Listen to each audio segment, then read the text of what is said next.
Medyo horror lang, kwentong nakakatakot, kababalaghan at misteryo. Huwag kalimutang mag-subscribe at pindutin na din ang notification bell para updated ka sa mga bagong istorya na parating. Warning, ang post na ito ay rated SPG. Striktong patnubay at gabay na magulang ay kailangan. May masiselang tema, eksenang karahasan, droga, lengguwahe, sexual at katatakutang maaring hindi angkop para sa mga batang magbabasa. 2010 to 2014 Los Baños. Hindi ako ganun kagwapo pero lapitin ako ng babae. Nagsimula ang lahat way back 2010. Kakabreak lang namin ng girlfriend ko after ko manggaling sa isang hiking trip sa hindi maintindiang dahilan. So ayun na nga, single ako pagkatapos ng hiking. Meron ako naging kaklase na maganda. Pangalan niya ay Ling. Isang gabi, naglalakad ako pauwi sa akin doon. Kasama ko si Ling at iba kong mga kagrupo kasi kami. Biglang nag-text sa akin na kaklase ko na, "Tol, ang ganda ng kasama mo ah. Bagong girlfriend mo?" "Ah, si Ling, hindi pre. Masyadong maganda para sa akin yun." "Ulul, ikaw pa. Chick boy ka talaga." Hindi ko na siya ni-replyan pagkatapos nun. Fast forward na natin. Sa buong 4 na taon na yun, single ako kahit inaasar ako ng mga ka-frat ko na girlfriend ko si Ling. Tinatawanan ko lang sila. Pero wala rin nagtangkang lumapit sa akin na babae dahil kay Ling. Kahit ito ay mataliitan. Para bang natatakot sila sa kanya. Natatakot din ako lumapit sa iba dahil unti-unti na ako nahuhulog sa kanya. Ang pinagdududahan ko sa kanya ay ni minsan ay hindi namin siya mayaya kahit anong out of town trips. Sumasama lang siya kapag within Laguna. Ayaw niya din magpaatid, ayaw niya sabihin kung saan siya nakatira at ayaw niya magpa-picture. Palagi kami nag-aaway pag niyayaya ko siya sumama sa picture namin magpabarkada. Kahit cellphone wala rin siya, kaya magdududa ka talaga sa pagkatao niya. Madalas din niya akong iyayain umakyat na Mount Makiling pero tumatanggi ako dahil masakit ang experience ko sa hiking.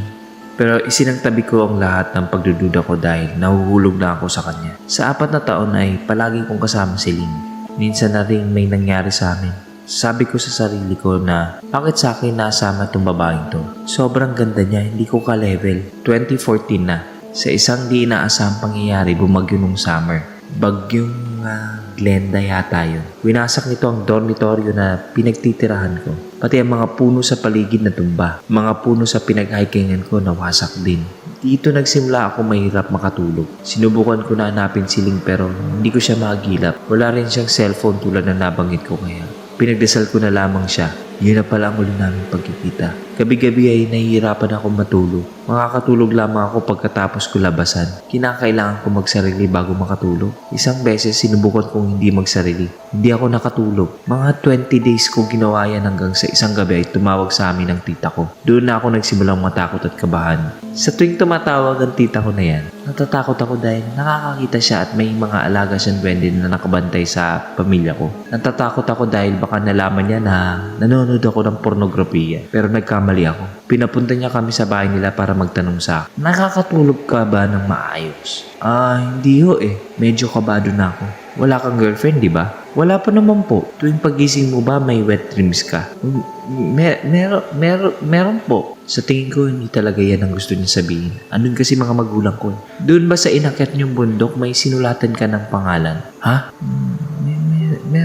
Meron po." Nanginginig ako sa takot dahil wala naman ako pinagsabihan nun. Biglang sinabi ng tita ko na mula nung sinulatan ko ang puno na yun ng pangalan ko, may isang diwata na in-love sa akin. Akala ng diwata ay inalay ko puso ko sa kanya matapos ko sulatan ng punong yun. Marahil nagpaparamdam sa akin si Ling kaya hindi ako makatulog gabi-gabi ng maayos.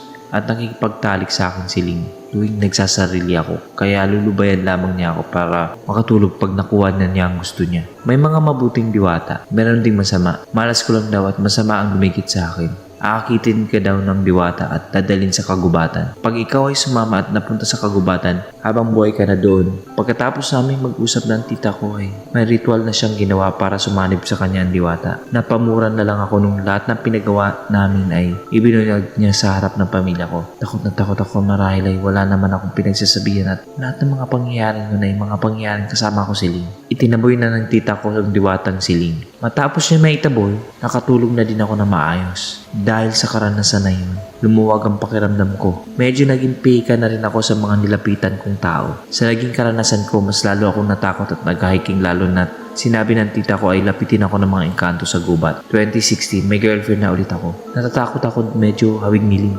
Pero this time, sigurado ako, tao na ito. O tao nga ba? Nag-enjoy po ba kayo? Subscribe, nag-upload po kami ng mahigit sa 3 videos sa loob ng 1 linggo. Salamat!